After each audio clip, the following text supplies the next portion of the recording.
আমরা বাংলাদেশের সমাজতান্ত্রিক দল দর্শকের পক্ষ থেকে বলছি, জুলাই অভ্যুত্থানের চেতনাকে যেমন আমরা ধারণ করব, জুলাইয়ের বেদনাকে যেমন আমরা ধারণ করব, জুলাইয়ের স্বপ্নটাকে তেমনি আমরা ধারণ করব। এই জুলাইয়ের স্বপ্ন নিয়ে কোন ধরনের ছিনিমিনি খেলা এই বাংলাদেশের মানুষ বরদাস্ত করবে না। জুলাইয়ের চেতনা ছিল বৈষম্যের বিরুদ্ধে। বাংলাদেশের সবচেয়ে বড় বৈষম্যের শিকার শ্রমিক, বাংলাদেশের সবচেয়ে বড় বৈষম্যের শিকার নারীরা, বাংলাদেশের সবচেয়ে বৈষম্য শিকার সংখ্যালঘুরা, বাংলাদেশের সবচেয়ে বৈষম্যের শিকার আদিবাসীরা। এই বৈষম্যের হাত থেকে যদি নারী, শ্রমিক, কৃষক, আদিবাসী তাদেরকে মুক্ত করা না যায়, তবে বৈষম্যের বিরুদ্ধে লড়াইয়ের চেতনা প্রতিষ্ঠিত করা যাবে না।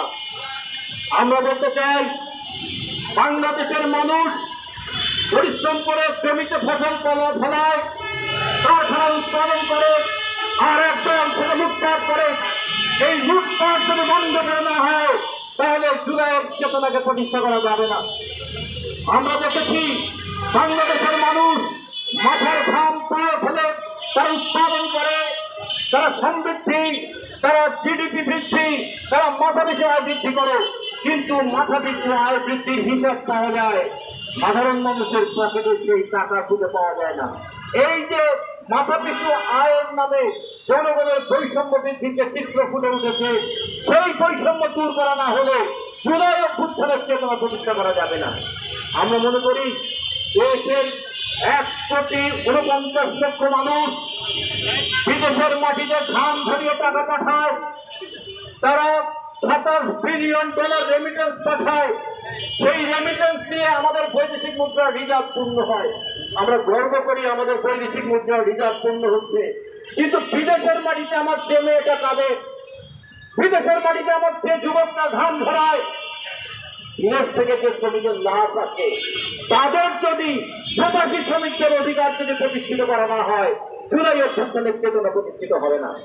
আমরা দেখেছি যে ছাত্র সমাজ দলে দলে রাস্তায় নেমে এসেছিল, আজকে শিক্ষার অধিকার যদি প্রতিষ্ঠিত না হয়, সার্বজনীন বিজ্ঞান ভিত্তিক একই পদ্ধতি শিক্ষার অধিকার যদি প্রতিষ্ঠিত না হয়, তাহলে জুলাই চেতনা প্রতিষ্ঠিত হয়েছে এটা বলা যাবে না। বাংলাদেশের 22 লক্ষ শ্রমজীবী মানুষ প্রতি বছর নতুন করে কর্মক্ষেত্রে আছে, যুবকরা আছে, নারীরা আছে, তরুণীরা আছে।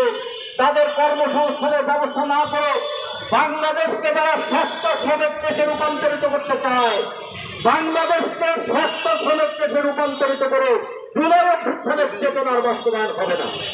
তবে জুলাই অভ্যুত্থান আমাদেরকে সাহস দিয়েছে। জুলাই অভ্যুত্থান অন্যায়ের বিরুদ্ধে লড়াই করবার জন্য মানুষকে ঐক্যবদ্ধ করেছে। জুলাই অভ্যুত্থান আমাদের শাসকদেরকে চিনিয়েছে।